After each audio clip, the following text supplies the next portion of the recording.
자, 그러면 이제 첫 번째로 잠재 시장을 봤잖아요. 아, 이런 시장에 들어가 있는 기업들한테 관심을 가져보자. 그럼 이제 구체적으로 과연 이 기업이 투자할 만한 가치가 있는가? 가장 중요한 게 과연 성장을 이어나갈 수 있는가? 내년에도 그 후년에도 성장할 수 있는가를 보기 위해서는 경제적 해자를 체크해 봐야 됩니다. 그래서 경제적 해자라고 할 수 있는 모든 걸 한번 정리를 해봤어요. 뭐를 경제적 해자라 그러냐? 첫 번째로 네트워크 효과입니다. 네트워크 효과는요, 이렇게 생각하시면 돼요. 사용자가 늘 때마다 플랫폼이 강력해진다. 사용자가 많으면 많을수록 이 플랫폼은 경제적 해자가 생긴다. 이거를 네트워크 효과라 그럽니다. 딴 데 갈 수가 없는 거예요. 사용자가 많아서. 예를 들어서 여러분들 카톡을 쓰는 대한민국의 인구가 95%라 그럽니다. 다른 걸로 어떻게 소통을 해요? 카톡을 보내야지. 남들 다 카톡 쓰는데 혼자 나는 왓츠앱을 쓸 거야. 이럴 수는 없잖아요. 이게 네트워크 효과예요. 카톡밖에 못 써요. 유튜브도 마찬가지죠. 유튜브에 가야 좋은 영상들이 다 있는데 딴 데 가서 어떻게 봐요? 그리고 비디오를 올린 사람 입장에서 마찬가지입니다. 크리에이터 입장에서도 모든 시청자가 다 유튜브에 가 있는데 딴 데 올릴 수가 없죠. 이게 빠져나갈 수 없는 하나의 해자가 생긴 거예요. 페이스북도 그래서 큰 거고 마이크로소프트도 마찬가지죠. 마이크로소프트 365를 써서 전 세계 기업들이 다 워드를 쓰는데 아래아 한글을 써가지고 보낸단 말이에요. 저한테. 저는 이제 한국 분들하고 소통을 많이 하니까 문서를 보내면 저한테 아래아 한글로 보내요. 그럼 저는 MS로 바꿔서 보내주실래요? 이래요. 안 열리니까 제 컴퓨터에서. 경제적 해자란 그런 겁니다. 두 번째로 그냥 상품 자체, 서비스 자체가 해자인 기업들이 있어요. 무시무시한 기업들이죠. 그냥 딴 거를 못 사요. 너무 좋아서. 대표적인 기업은 여러분 아시는 것처럼 ASML, TSMC, 엔비디아 정도가 바로 떠오르는 기업들인 것 같습니다. 굉장히 안전한 투자처죠. 안전한 투자처인데 대신 멀티플이 굉장히 높습니다. 프리미엄이 너무나 높죠. 세상 모든 사람이 알아요. 좋은 기업이라는 거. 세 번째, 이코노미스 오브 스케일은 규모의 경제라고 우리가 해석하잖아요. 그러니까 너무나 많이 만들어서 비용이 떨어질 수밖에 없는 거예요. 물건을 하나 배달하는 거는 비용이 많이 들지만 100개씩 배달하면 싸거든요. 그래서 아마존 같은 경우는 다른 그 플랫폼하고 비교도 안 될 만큼 싼 그런 운영을 할 수가 있는 거죠. 아마존만큼 싼 데가 없어요. 그리고 딴 데 가서 사면은 일주일씩 걸리는데 그냥 오늘 배달하면 내일 오는데요. 딴 데 가서 어떻게 배달을 주문을 할 수가 있어요. 쿠팡도 마찬가지잖아요. 쿠팡 배달하면은 요즘엔 아침에 배달하면 저녁에 온다면서요. 딴 데 배달할 수가 없죠. 이런 거를 우리가 이코노미스 오브 스케일 그리고 코스트 어드밴티지라 그럽니다. 결국 두 개가 묶여져 있는 거예요. 규모가 있기 때문에 싼 거거든요. 싸니까 소비자들이 오는 거고 결국은 빠져나갈 수 없는 경제적 해자가 구성이 된다. 테슬라는 예외죠. 테슬라는 규모의 경제가 없잖아요. 아직 130만 대밖에 못 팔았잖아요. 토요타 1000만 대 팔 때. 근데 왜 규모에 여기 들어가 있을까요? 테슬라는 차체를 그냥 찍습니다. 주조해버리거든요. 그래서 비용을 낮췄어요. 또 하나 있죠. 테슬라는 지들이 다 해요. 배터리도 하고 뭐 반도체도 만들고 제조도 하고 충전도 하고 이제는 뭐 리튬도 한다 그러잖아요. 이렇게 자기가 다 해버리면 비용이 들 수가 없죠. 왜? 이윤을 안 남겨도 되니까. 자기 건데. 자동차에서만 이윤을 남기면 되니까. 그래서 여기 지금 들어가 있는 거예요. 마지막은 브랜드 파워 역시도 경제적 해자입니다. 제일 뭐 큰 예시는 애플하고 나이키겠죠. 제 아들은 이제 11살밖에 안 됐고 딸은 9살인데요. 신발을 이제 사러 가야 될 거 아니에요. 신발 사러 나가면 자 아빠 신발 사줘. 그래서 가자. 그러면 가면은 아무도 얘기 안 해요. 어디로 갈지. 왜냐면 그냥 나이키 가는 거예요. 신발 이꼴 나이키. 이게 브랜드의 힘입니다. 특히 외국은 더 그래요. 한국 애들은 딴 거 좀 쉽잖아요. 그냥 영국 애들은 신발 이꼴 나이키. 뭐 코카콜라, 뭐 스타벅스 다 마찬가지죠. 애플은 뭐 여러분들 잘 아시는 것처럼 애플에 한번 빠지면 헤어나올 수 없습니다. 마지막으로 전환 비용이라는 게 있어요. 전환 비용은 뭐냐면 내가 얘를 쓰고 있는데 딴 애를 한번 써보고 싶은 거예요. 요걸 한번 포기하고 딴 데로 옮겨볼까? 왜냐면 가격을 너무 올려요. 막 처음에는 뭐 싸게 줄 것처럼 그러더니 한 1, 2년 지나니까 가격을 막 올려요. 그래서 딴 데로 옮기려고 해봤더니 전 직원을 다시 교육시켜야 되는 거예요. 그 교육비가 막 훨씬 더 비싼 거예요. 그래서 에휴 어떡하냐 그냥 쓰자. 이게 전환 비용이거든요. 엔비디아가 대표적인 예죠. 엔비디아는 GPU도 역시 최고긴 합니다. 근데 엔비디아가 정말 잘한 게 쿠다라는 걸 만들었잖아요. 그래서 엔비디아 GPU를 쓰려면 소프트웨어를 엔비디아 걸 써야 돼요. 쿠다를. 근데 이걸 가지고 교육을 다 무상으로 해줬어요. 과거 20년 동안. 그러니까 어떤 기업에서 엔비디아 칩을 사요. 그러면은 엔비디아 직원을 파견을 합니다. 그래서 무료로 강의를 해줘요. 이거 이렇게 하면 되고요. 트레이닝 다 시켜줘요, 교육을. 그래도 그렇게 해서 이미 너무나 빠삭하게 알고 있거든요. 어떻게 이용하면 되는지. 근데 이거를 AMD로 바꾸고 싶은데 AMD가 훨씬 싸니까. 근데 그러려면 전 직원을 교육을 다시 시켜야 되는 거예요. 처음부터, 걸음마부터 다시 시작해야 돼요. 그래서 엔비디아를 못 빠져나오는 거거든요. 팔란티어도 마찬가지죠. 팔란티어는 하나의 소프트웨어, 보통 이제 소프트웨어가 성장하는 방법은 무료로 쫙 뿌리고 나중에 이제 유료로 막 전환하고 이러거든요. 근데 팔란티어는 처음부터 거꾸로 했죠. 하나에 막 수백억 달러, 10 밀리언, 100 밀리언, 막 이런단 말이에요. 그래서 팔았어요, 일단. 근데 기업 입장에서는 내가 이미 샀는데, 1억 달러 주고 샀는데, 그걸 어떻게 딴 걸로 또 바꿔요? 계속 써야지. 그리고 소프트웨어 기업은 대부분 다 이러한 전환 비용이 높습니다. 일단 한번 소프트웨어를 쓰면 그 소프트웨어를 계속 쓸 수밖에 없어요. 왜냐하면 교육을 다 시켜놨기 때문에 전환 비용이 너무 높습니다. 이렇게 5가지의 경제적 혜자가 있다는 것을 살펴보시고 여러분들이 관심 있는 종목이 있다. 나는 이거 한번 살까 생각 중이야. 그러면 5가지 중에 하나는 있어야 됩니다. 무조건. 2개 이상 있으면 더 좋고.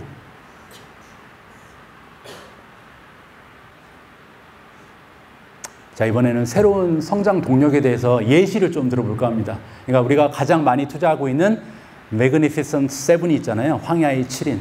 그래서 황야의 7인 중에 이제 애플은 어떤 경제적 혜자를 갖고 있고 어떤 성장 동력을 가지고 있는지 한번 보여드릴게요. 애플은 혼합현실 헤드셋 지금 개발하고 했잖아요. 그죠? 그래서 내년 초에 나옵니다. 이제. 증강현실 안경도 몇 년 안에 나올 거고 헬스케어, 애플카, 애플 카플레이 이런 걸 보고 기대하고 우리가 투자하는 거고요. 이 중에서 몇 개가 실현이 될지를 우리가 이제 관건으로 삼아야겠죠. 계속해서 뉴스 보면서 따라가면 됩니다. 두 번째로 마이크로소프트는 인공지능, 클라우드, 증강현실, 메타버스 이렇게 4개가 앞으로 계속해서 기업의 매출과 순이익을 올려줄 것이다. 이런 기대가 있는 거고요. 세 번째로 구글도 인공지능, 클라우드, 자율주행, 양자 컴퓨팅 이런 게 구글의 앞날에 힘을 더해줄 것이다. 이렇게 우리가 지금 기대를 하고 있는 겁니다. 네 번째 아마존은 AI, 물류, 식료품 배달, 로보택시, 스마트홈, 헬스케어 이런 걸 보고 우리가 투자하는 거고요. 엔비디아는 사실 4차 산업혁명 다 관련되는데 그 중에서도 좀 데이터를 많이 써야 되는 거 AI, 자율주행, 메타버스 엄청난 양의 데이터를 한꺼번에 처리해 주려면 GPU가 필요하니까 이렇게 3가지의 키워드를 정리했고요. 네 번째 테슬라 아까 말씀드린 것처럼 많죠. 자율주행, 로보택시, 에너지 스토리지, 보험, 히트펌프 이렇게 다양한 성장 동력이 존재한다. 마지막 7번째 메타는 메타버스, 이커머스, 그다음에 핀테크 이렇게 앞으로 어떤 발전이 있는지를 계속 따라갈 필요가 있다. 이렇게 보시면 됩니다. 마지막 4번째입니다. 주주환원이 가능한가? 제가 말씀드렸잖아요. 주주환원의 순이익, 현금 흐름, 자사주 매입, 배당 가능성 이런 걸 보면 된다 말씀드렸는데요.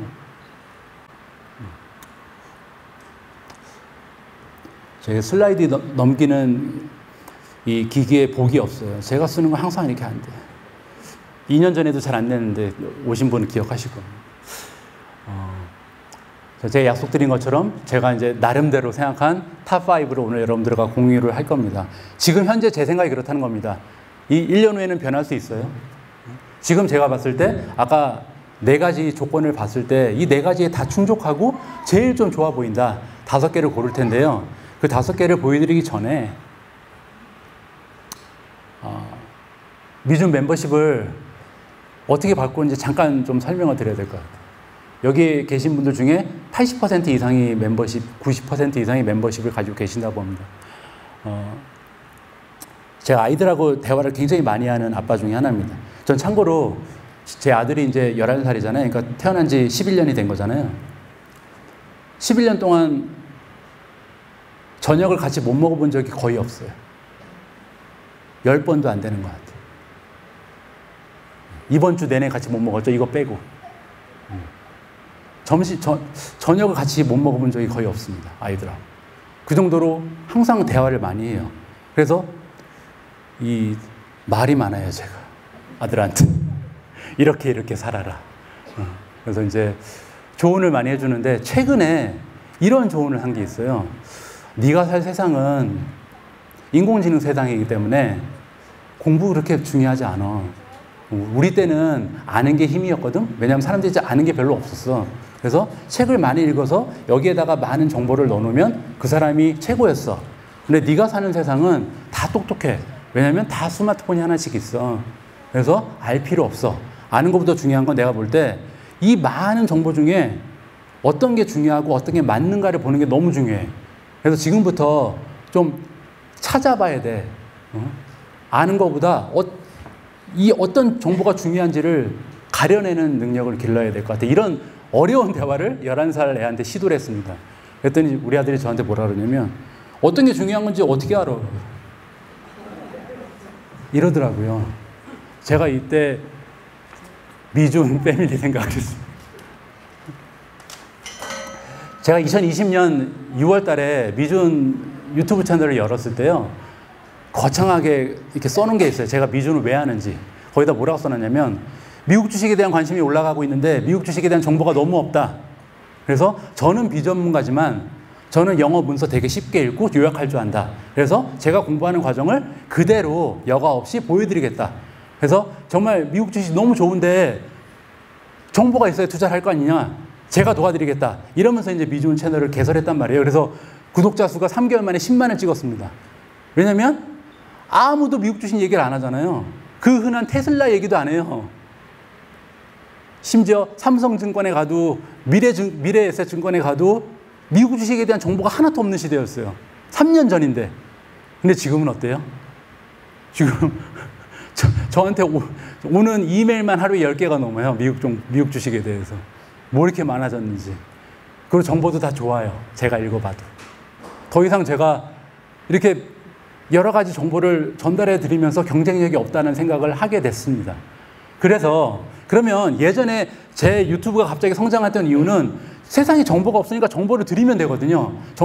엄청나게 열심히 일을 했죠. 그래서 하루에 막 3개씩 영상 올리고 그러면서 이렇게 정보가 있으니까 한번 보시고 결정들 하세요. 이랬단 말이에요. 10년간 10배 올라갈 종목 30개 드릴 테니까 한번 공부해 보세요. 이런 스타일이었어요, 제가. 근데 이제 느꼈습니다. 그렇게 하다가는 유튜브 망했구나. 그렇게 하는 데가 너무 많아서. 그래서 다음 달부터 바뀔 겁니다. 유튜브 방송도 좀 바뀔 거고요. 그리고 미준 멤버십도 바뀔 겁니다. 너무 많이 했어요, 제가. 이제부터는 이렇게 많은 정보가 있는데 제 아들이 저한테 물어본 것처럼 어떤 게 좋은지 어떻게 알아? 적어도 제가 생각할 때 이 정보가 좋다. 이런 정보만 보여드릴게요, 이제. 여태까지는 제가 유튜브 보시면 알겠지만 이런 식이었잖아요. 이 사람은 주식 폭락한다 그러고 이 사람은 주식 폭등한다 그러잖아요. 둘 다 보여드리면서 여러분들 알아서 처리하세요 그랬잖아요. 아, 이게 아니었구나. 2020년도엔 그게 좋았어요. 그런 얘기조차 아무도 안 해주니까. 근데 이제부터는 그렇게 안 할 겁니다. 이제부터는 제가 동의하는 것만 할래요. 그리고 동의하지 않는 기사 내용은 동의하지 않는다고 얘기할래요. 방송에서. 그 좋아하는 종목은 계속 그 얘기만 할게요. 근데 대강 눈치는 채시잖아요. 제가 우버 좋아하고 뭐 팔란티오 좋아하고 테슬라 좋아하고 다 눈치채시잖아요. 근데 이제 아예 그냥 대놓고 하려고요. 그래서 매일 등장할 수 있어요. 똑같은 종목이. 왜냐하면 앞으로는 딱 10개 얘기만 할 생각입니다. 특히 미준 멤버십에서는. 딴 거 안 할 겁니다. 왜냐하면 이게 제일 좋은데 굳이 딴 주식 얘기할 필요 있냐. 대신 계속해서 바꿔야죠. 10개 중에 얘는 좀 제가 봤을 때 논리가 망가지는 것 같아요. 빼버려야겠죠. 그리고 요것도 좋아 보이네요. 그러면 추가하고 이런 식으로 바꿀 예정입니다.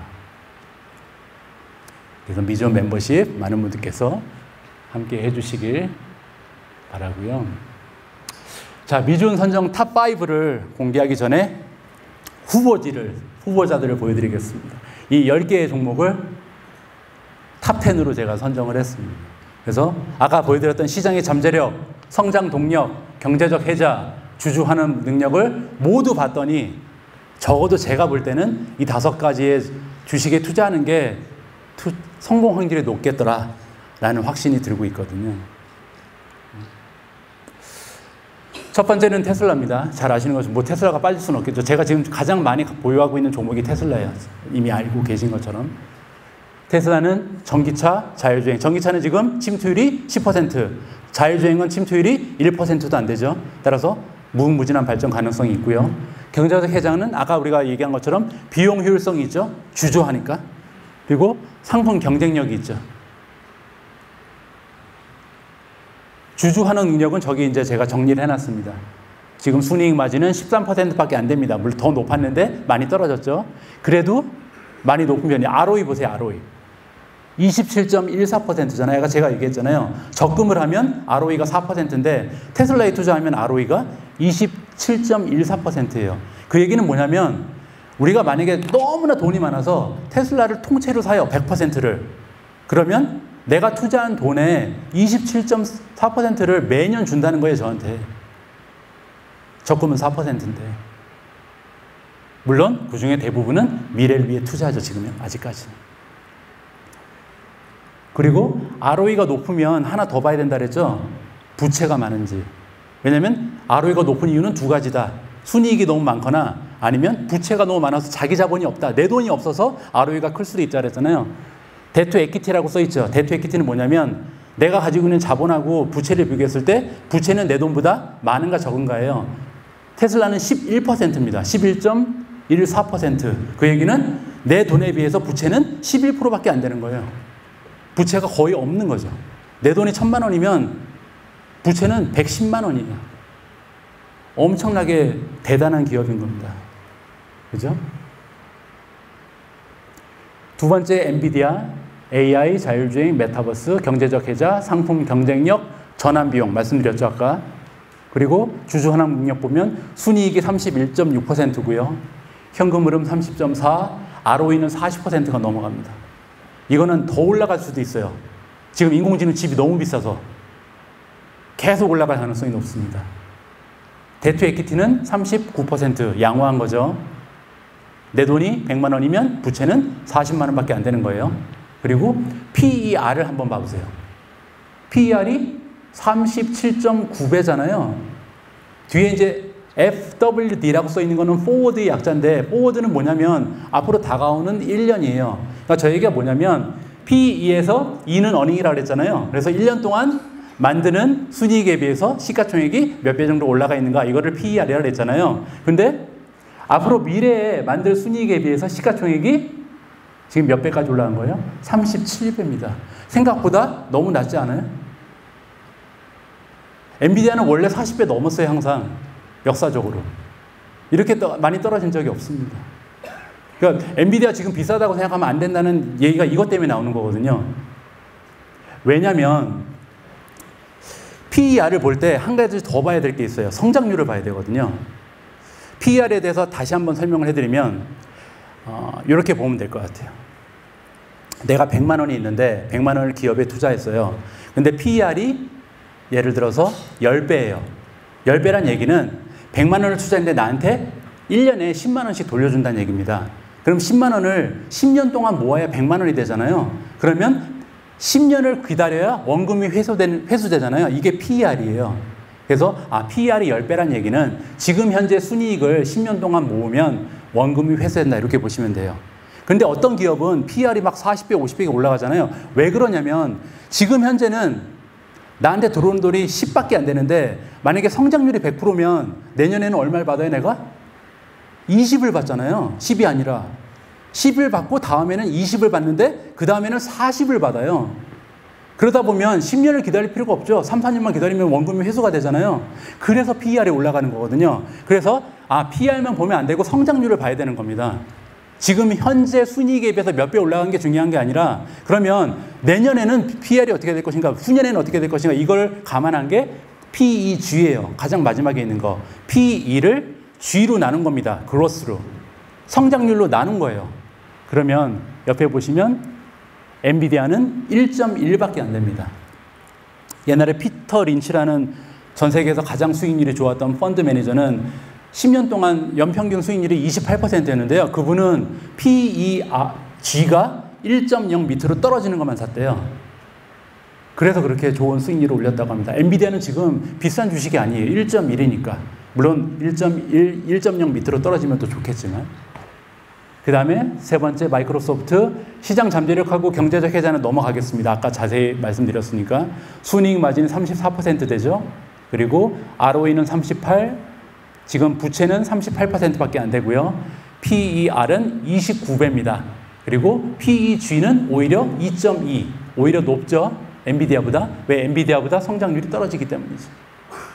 아마존입니다. 아마존은 순이익 마진이 2.4%밖에 안 돼요, 지금. ROE는 8.7, 적금보다 낮죠. 그리고 데트 에퀴티, 지금 부채가 103%인데요. 애플하고 아마존은 부채가 많습니다. 이거는 알고 계셔야 돼요. 부채가 왜 많냐면 이자가 너무 싸서. 아마존하고 애플은요, 은행에서 이자를 1%밖에 차지를 안 해요. 그래서 부채를 많이 끌어들일 수가 있어요. 일부러 많이 부채를 늘립니다. 그렇기 때문에 이제 ROE가 순이익에 비해서 높은 거고요. PER은 59배, PEG는 1.5입니다. 팔란티어는 여기 지금 노란색으로 세 가지 제가 하이라이트 해놨잖아요. 팔란티어, 우버, 소파이는 현재 기준으로는 과거 1년 동안은 적자였습니다. 주주환원을 못하는 기업이었어요. 근데 지금 흑자로 전환되는 구간에 있어요. 그래서 팔란티어 같은 경우는 3분기 연속으로 흑자를 이미 했고요. 다음 분기에 지금 흑자가 나올 가능성이 굉장히 높거든요. 가이던스도 이미 흑자가 발표가 됐고, 그러면 기업이 4분기 연속으로 흑자가 되면요, 합쳐서도 흑자일 거 아니에요. 합쳐서 흑자면 S&P 500에 편입될 가능성이 높아집니다. 그래서 이제 사람들이 팔란티어에 관심이 많이 올라가고 있어요, 요즘에. 팔란티어의 약점이 변동성이었잖아요. 주가가 10% 올라갔다가 10% 떨어졌다가 막 미칠 것 같잖아요. 근데 S&P 500에 들어가면 아무래도 변동성이 줄어들겠죠. 기관이 들어오니까. 기관은 안 팔잖아요, 잘. 그리고 우버 같은 경우는 2023년에 흑자한다라고 발표를 했어요, 아예. 우리 흑자다. 지금 한 분기 흑자하고 적자로 떨어졌다가 다시 흑자했거든요. 근데 남아있는 분기 동안 흑자하면서 퉁으로 치면 우리는 흑자다. 이렇게 이미 CEO가 발표를 했고요. 그 다음에 소파이 같은 경우는 올해는 적자입니다. 근데 4분기부터 흑자한대요. 올 4분기. 그러면 내년엔 흑자겠죠. 올 4분기부터니까. 그리고 지금 시점이 좋잖아요, 소파이는. 학자금 대출 보류됐던 게 이제 풀립니다. 그래서 아마 지금 순환하는 그것도 바닥일 가능성이 높고 현재 분위기가 가장 좋은 기업 중에 하나가 될 거라고 생각을 해서 여기 포함을 시켰고요. 슈퍼마이크로 컴퓨터는 순이익 마진이 8.9, ROE가 37이나 되고요. 그 다음에 부채는 15.69, PER은 13.9배까지 떨어져 있습니다. 슈퍼마이크로 컴퓨터 투자하시는 분들은 아시겠지만 이것도 몇백 배 올랐거든요. 몇백 퍼센트, 몇백 배가 아니라. 몇백 퍼센트 올랐는데 그래도 PER이 지금 13.9배예요. 인공지능 수혜주인데. 그래서 이거는 왜 인공지능 수혜주인지 잠깐만 설명드리면 엔비디아가 쓰는 서버입니다. 엔비디아 팔릴 때 이게 같이 별책브록으로 판매되는 서버입니다. 스토리지도. 그래서 인공지능 수혜주인데 13배밖에 안 되죠. 그리고 성장률하고 나눴더니 지금 0.9까지 떨어졌어요. PEG가. 그 밑에 보시면 온 세미컨덕터 있잖아요. 온 세미컨덕터는 전기차, 친환경, 에너지 시대. 뭐 미준에서 하도 많이 얘기했으니까 이제 온 세미는 아시겠지만 한 번 더 말씀드리면 실리콘으로 원래 반도체를 만드는데 실리콘으로 만들다 보면 여효율성이 낮다. 그래서 그게 옛날에는 문제가 아니었는데 요즘에는 여효율성이 너무 중요하게 됐다. 왜냐면 이제는 전기를 플러그에 꽂는 게 아니라 배터리로 돌리잖아요. 그러니까 배터리는 효율성이 너무 중요하죠. 안 그러면 배터리 용량, 부피가 커지고 아니면 조그맣게 만들면 얼마 안 가서 방전이 돼버리니까. 그래서 효율성을 늘려야 되는데 효율성을 늘리다 보니까 아, 이거 반도체를 실리콘으로 만들면 안 되겠다. 다른 걸로 만들자. 그래서 합성해서 만든 게 SiC라는 게 있는 거예요. 실리콘 카바이드. 그래서 거기에서 지금 독보적인 존재는 아니지만 잘하고 있는 기업이 바로 온 세미컨덕터입니다. 온 세미컨덕터가 분위기가 이렇게 좋은 이유는 1등이라서 좋은 게 아니고요. 다 쳐버렸어요. 원래는 이것저것 하던 반도체 기업이었거든요. 근데 효율성이 떨어지는 거는 안 해. 다 쳐버렸어. 갑자기 막 올라가죠. 기업의 순이익이. 그러니까 경영을 너무나 잘하는 기업이기 때문에 베팅을 해볼 만하다 생각을 합니다. 마지막으로 TSMC는 이제 뭐 설명이 필요 없죠. TSMC는 우리는 요즘에 이제 국뽕이라 그러네요. 국뽕. TSMC 얘기 막 하니까 저번에 댓글 한번 누가 남기셨던데 삼성전자 얘기 좀 하라고. 기술력의 차이는 분명히 있습니다. 그래서 전 세계에서 반도체를 제일 잘 만드는 기업이다. 이렇게 보시면 되고요. 엔비디아가 그래서 TSMC를 쓴다. 엔비디아 GPU가 팔리면 팔릴수록 TSMC의 매출도 올라간다. 이렇게 보시면 됩니다. 그리고 경쟁력이 너무나 좋기 때문에 마진이 엄청납니다. 여기 보시면 순이익 마진 보이시죠? 43%. 100만 원을 벌면 그중에 43만 원은 내 호주머니로 들어가요. 이게 무지무지한 거거든요. 제조업이. 소프트웨어 파는 기업이 아니라 제조업이, 공장을 돌리는 기업이 순이익이 43%예요. 무시할 수 없는 기업입니다. 그리고 PER도 낮아요. 17배. 저렇게 낮은 이유는 다 알고 계신 것처럼 중국이 타이완 전쟁 일으킬까 봐. 옛날에 북한이 남한 쳐들어올까 봐. 이거랑 똑같은 거거든요. 한국 기업들이 다 PER이 낮잖아요. 이것 때문에. 북한 때문에. 똑같은 거예요. 타이완도. 그래서 이렇게 10 종목을 제가 4개의 엄격한 기준을 통해서 선정을 했고요. 그래서 앞으로 미준 유튜브 채널도 그렇고 멤버십은 특히 딱 이 10개만 얘기할 겁니다. 자, 그래서 그 중에서 저는 어떤 게 제일 좋다고 생각하는지 5개만 딱 골라보겠습니다. 재미라고 생각해 주세요. 자, 첫 번째는 엔비디아. 두 번째는 테슬라고요. 여기까지는 이제 다 아시고, 세 번째가 팔란티어. 자, 과연 네 번째는 저는 우버를 선택했습니다. 자율주행에 한번 걸어보려고. 저는 우버를 쓰거든요. 우버 멤버십을 가지고 있습니다. 그래서 한 달에 일정액을 내면 여러 가지 혜택을 받는데 다 무료예요. 음식 배달도 무료고 다. 그리고 택시 탈 때마다 15% 할인도 되고.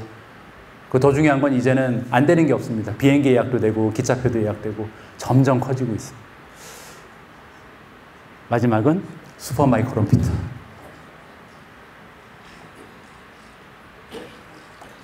이렇게 5개 종목을 지금 볼 때 제일 좋다라고 개인적으로 생각을 합니다. 1부는 여기까지고요. 아까 제가 말씀드린 것처럼 제 예상이 맞았네요. 시간이 많이 길어진 것 같고요. 잠깐만 쉬고 2부에서 여러분들 질문하신 거 대답할 수 있도록 하겠습니다. 감사합니다.